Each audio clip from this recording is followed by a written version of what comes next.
जुलाई 2022 के पहले सप्ताह में मंदी की जोरदार मुनादी होने लगी थी।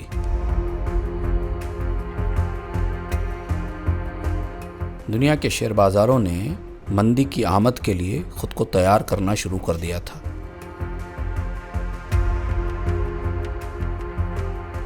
मंदी नई नहीं है, हर 10 साल में एक ना एक वित्तीय संकट तो आता ही है। कभी महंगाई, तो कभी ब्याज दरों में बढ़त, तो कभी बैंकों का डूबना, कभी किसी देश का दिवालिया होना या कर्ज संकट में फंसना, तो कभी किसी की करेंसी का तबाह हो जाना।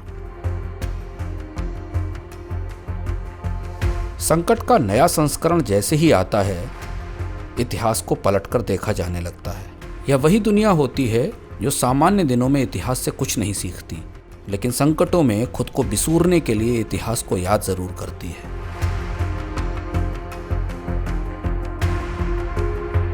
मंदी के सभी किस्सों में नायक और खलनायक आमतौर पर एक जैसे ही मिलते हैं: बैंक, शेयर बाजार, सरकारों के कर्ज, लोगों की पूंजी और अंततः रोजगारों की बर्बादी।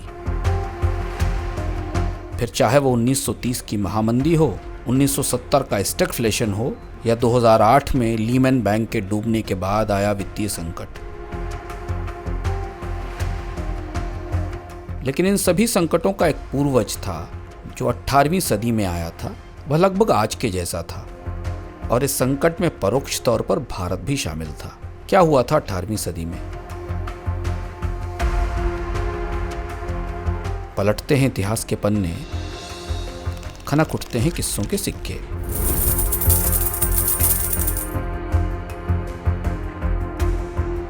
(1763) आने तक फ्रांस और ब्रिटेन 7 साल का युद्ध लड़ते लड़ते थक चुके थे।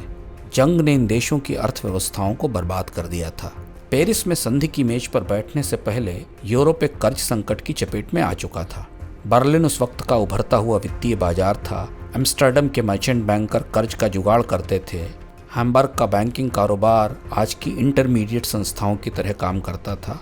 तब के कर्ज बिल ऑफ एक्सचेंज पर लिए जाते थे, यानी भारतीय भाषा में हुंडियां। इन एक्सचेंज में आज पैसा देकर अगली तारीख पर भुगतान करने की शर्त होती थी। आमतौर पर यह हुंडियां या बिल ऑफ एक्सचेंज छोटी अवधि का कर्ज होते थे।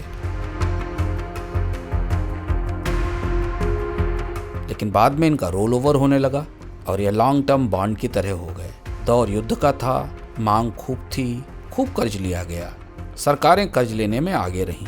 फिर अचानक वही हुआ, डिफॉल्ट शुरू हो गए। सबसे पहले बर्लिन का बाजार डगमगाया। संकट में आए बर्लिन के मशहूर बैंकर जॉन अस्ट गोटजोवस्की। उनके पीछे खड़ी थी एम्स्टर्डम की विशाल merchant banking firm Pieter de Neufville. Amsterdam की यह फर्म अनाज, सिल्क और लिनन के कारोबारों को कर्ज देती थी। न्यूफविल डूबी तो बैंकर ताश के पत्तों की तरह ढहने लगे। एम्स्टर्डम की करीब 38 बैंकिंग कंपनियां देखते देखते दिवालिया हो गईं। बैंक ऑफ एम्स्टर्डम ने आगे बढ़कर मदद की, संकट सुलझा, लेकिन तब तक किंग और प्रिंस यानी सम्राट और शासक थरथरा चुके थे। इसी संकट की छाया में पेरिस की संधि हुई, जिसमें फ्रांस और ब्रिटेन ने जंग खत्म करने पर सहमति बनाई। इस संधि के बाद उपनिवेशवादियों ने अमेरिका, कनाडा और कैरेबियन के हिस्सों को आपस में बांट लिया था। 1772 का संकट इसके बाद आया, जो आज के हमारे किस्सों के सिक्के का विषय है। इसे पैनिक ऑफ 1772 भी कहते हैं। यह तब तक के इतिहास की सबसे बड़ी वित्तीय त्रासदी थी। इसने यूरोप और अमेरिका की तत्कालीन औपनिवेशिक शासन व्यवस्था को उलट पलट दिया। यूरोप के 500 से अधिक बैंक डूब गए। क्रेडिट बूम यानी कर्ज केंद्रित आर्थिक विकास का इतिहास इसी संकट से शुरू होता है, जो 2008 में लीमैन बैंक के डूबने तक आता है। हुआ यूं कि पेरिस की संधि के बाद ब्रिटिश राज को अमेरिका में प्लांटेशन में आर्थिक संभावनाएं दिखने लगी। प्लांटेशन का मतलब था संगठित खेती।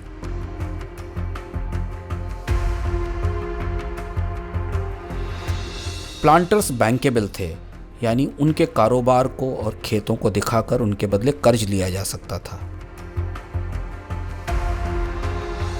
यह कर्ज पूंजी बनकर अमेरिका में पहुंचने लगा। अमेरिका के प्लांटर्स एक तरफ ब्रिटिश व्यापारियों को माल बेचते थे और दूसरी तरफ फ्रांस और स्पेन के एजेंटों को भी।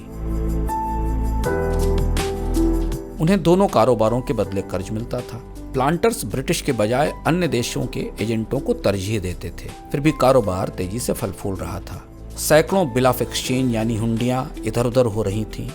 कर्ज की भरमार हो गई थी।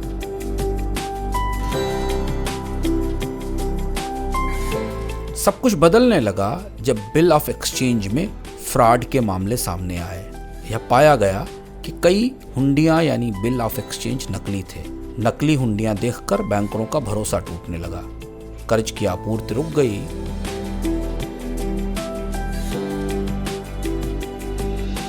हुंडियों के बदले पैसा मिलना बंद हो गया। अब पेमेंट क्राइसिस आ गई थी। लोगों ने भुगतान बंद कर दिए थे। इस तूफान में फंस गई ईस्ट इंडिया कंपनी। वही ईस्ट इंडिया कंपनी जिसने भारत पर राज किया था। उसकी हुंडियों पर बाजार का भरोसा डगमगाया तो कंपनी के शेयर टूट गए।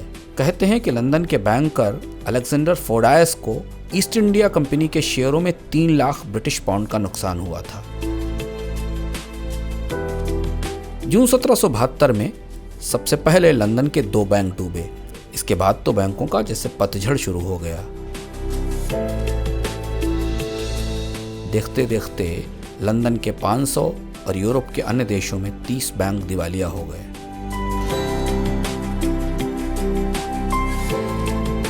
मशहूर महान ईस्ट इंडिया कंपनी भी दिवालिया होने के करीब पहुंच गई थी। बैंक ऑफ इंग्लैंड ने यदि इस कंपनी को 1.4 मिलियन पाउंड का कर्ज न दिया होता तो ईस्ट इंडिया कंपनी का अस्तित्व खत्म हो जाता। इस संकट का सीधा असर अमेरिका के प्लांटर्स और कृषि व्यापारियों पर पड़ा। बैंकों ने नियम सख्त कर दिए। मर्चेंट्स और अमेरिकी प्लांटर्स के रिश्ते बिगड़ने लगे। यही वह वक्त था जहां से ब्रिटेन और अमेरिका के उपनिवेशों के बीच तनाव बढ़ना शुरू हुआ। और इस संकट ने अंततः 1773 में बोस्टन टी पार्टी की बगावत करा दी और जहां से अमेरिका की आज़ादी की मुहिम शुरू हुई। वैसे इस बगावत की सूत्रधार भी ईस्ट इंडिया कंपनी ही थी।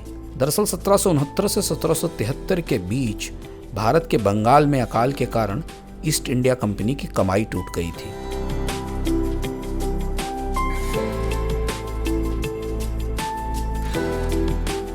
यूरोप के बैंक क्रेडिट क्राइसिस के कारण संकट में थे। कंपनी दिवालिया होने के कगार पर थी। ईस्ट इंडिया कंपनी को बचाने के लिए ब्रिटिश पार्लियामेंट ने 2 काम किए। ईस्ट इंडिया कंपनी ब्रिटेन में चाय का आयात करती थी। इस पर ब्रिटेन की सरकार एक इंपोर्ट ड्यूटी लगाती थी। उस इंपोर्ट ड्यूटी की वापसी शुरू कर दी गई, यानी कंपनी को चुकाया गया टैक्स वापस मिलना शुरू हो गया। ईस्ट इंडिया कंपनी के गोदामों में चाय का भारी स्टॉक था। ईस्ट इंडिया कंपनी को यह इजाजत भी मिली कि वह चाय को अमेरिकी उपनिवेशों में वह खुद बेच सकती है। कंपनी को अमेरिका में अपने एजेंट नियुक्त करने का हक भी मिल गया, जो स्थानीय कारोबारियों के हितों के खिलाफ था। इसके साथ ही उपनिवेशों में पहुंचने वाली चाय पर नया टैक्स भी लगा दिया गया। नवंबर 1773 में ब्रिटिश जहाज डॉर्टमाउथ चाय लेकर बोस्टन हार्बर पर पहुंचा। इसका विरोध शुरू हो गया। स्थानीय लोगों की बैठक हुई। जहाज को टैक्स चुकाए बगैर वापस करने का प्रस्ताव पारित हो गया।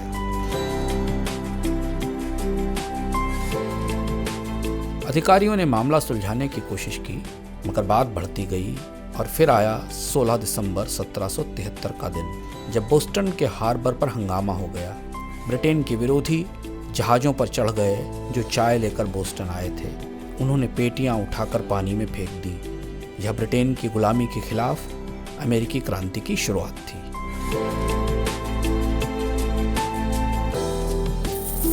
यह था किस्सों का सिक्का। आप देखते रहिए मनी 9 और डाउनलोड कीजिए मनी 9 का ऐप, जहां आपको मिलती है आपकी बचत, खर्च, कमाई और निवेश को लेकर तमाम नई और अनोखी जानकारियां। बने रहिए मनी 9 के साथ, क्योंकि समझ है तो सहज है।